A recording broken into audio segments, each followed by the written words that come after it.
Panibagong insidente na naman ng nakawan. Ngayon naman isang money remittance center ang hinold up sa lungsod ng Parañaque. Abot sa 60,000 piso at ilang cellphone ang natangay ng 6 na armadong lalaki. Nakatutok si Julio Segovia. Tikom ang bibig ng mga empleyado ng Western Union sa Parañaque City. Matapos looban ng 6 na armadong lalaki mag-alas 11 ng umaga kanina. Pero ang saksi na asawa ng gwardiya ng remittance center, nakita ang ilan sa mga pangyayari. Pinadapa siya doon, yung tinutukan siya ng baril. Tapos tumakbo na kami ng dalawa kong kasama, nagtago kami doon kasi natatakot po ako eh. Sa inisyal na investigasyon ng pulisya, 6 na lalaking armado ng matataas na kalibre ng baril ang nanloob. 4 na nagsilbing lookout. Habang agad na dumiretso sa loob ang 2 na silang tumutok sa gwardiya. Kada pasok kinakapkapan naman eh.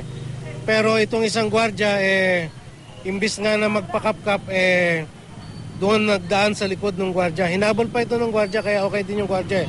Pero bago siya makapagsita o makuha yung tao na yun, ay natutukan na siya ng isa pang kasamahan nila. 60,000 piso at ilang cellphone ng mga empleyado at isang customer ang natangay.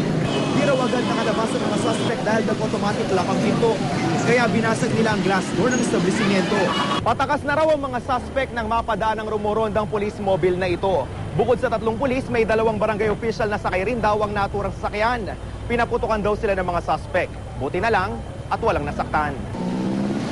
Nakaganti, 2 putok lang. Pero sa dami ng tao, hindi kami nakapunta ng kasi maraming tao.